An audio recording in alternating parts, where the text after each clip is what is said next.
So, will a robot take your job as a surgeon? I mean, that's the question, right? It's been setting the entire medical community on fire, all thanks to some really, really big claims. But is there any real substance behind all the hype?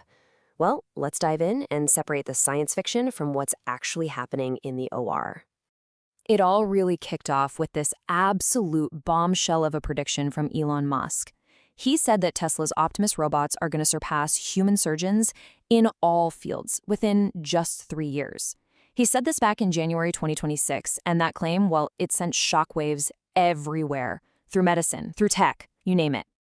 And just like that, it puts this ticking clock on a very, very personal question for anyone in this field.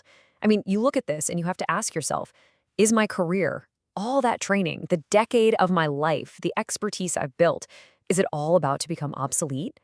It's a tough thought for sure, but it's one we've got to face head on. Okay, but before we all panic, let's do what medical professionals do best. Let's look at the actual evidence. We're going to put these huge claims under the microscope and see how they stack up against the real peer-reviewed data. Let's find out what's really going on. And, the pushback from experts was immediate, and it was strong. Professor Arthur Kaplan, who's a top bioethicist at NYU, he did not mince words. He called Musk's claim that it lacks credibility. He said it was highly improbable. This wasn't just a small disagreement. It was a total clash of realities. And this chart, this tells you exactly why. Take a look.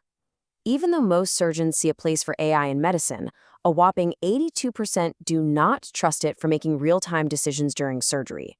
Think about that. There is a massive gap between what the tech world is promising and what surgeons on the front lines are actually willing to bet a patient's life on. So here's the crucial thing to understand. AI is already here, but it's not here in the way you might think. We've got almost 1,000 FDA-approved AI medical devices out there. But guess what they're doing? The vast majority are helping with diagnostics, analyzing scans, spotting patterns. They're acting as co-pilots, not as the surgeon holding the scalpel. And if we map this out on a timeline, the picture gets even clearer.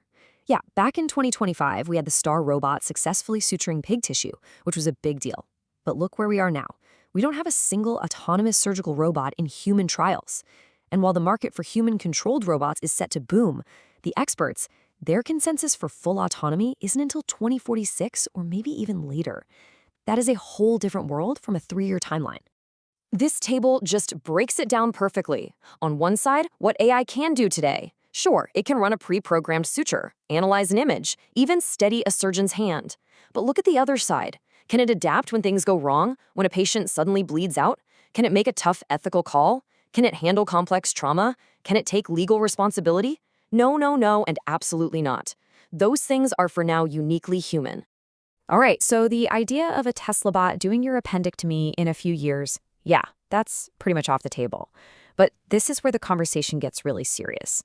Don't get comfortable because the real replacement threat, it isn't a machine at all. It's actually much, much closer to home. And this right here, this is the single most important thing you need to hear. The real question isn't about fighting the technology. It's about competing with the person down the hall, the surgeon who figures out how to use this technology to get better results, to work smarter, to become absolutely essential. That is the real threat. And you know what? It's also your biggest opportunity. So let's flip this. Let's move from threat to strategy. It's time to stop worrying about being replaced and start focusing on becoming irreplaceable. This is about becoming the AI-powered surgeon, the one who partners with technology to completely dominate in all the areas where human judgment, skill, and empathy are king. First things first, you gotta understand the battlefield. Some tasks, let's be honest, have a high risk of being automated.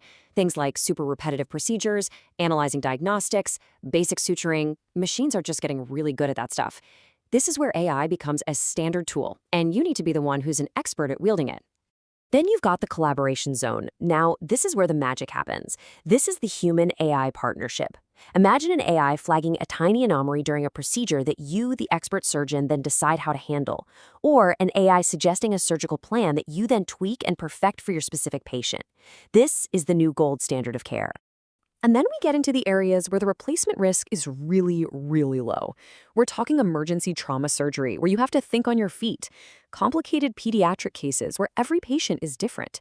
These are the situations that break rigid algorithms and demand pure human creativity and years of experience. And finally, we have what I call the human exclusive zone. This is your ultimate career shield. Building trust with a patient, having that tough conversation, making an impossible ethical choice, taking legal responsibility, and mentoring the next generation of surgeons. A machine will never, ever be able to do these things. This is where your value is permanent. So the big question is, how do you actually do this? How do you make this shift? Well, it's not about learning to code.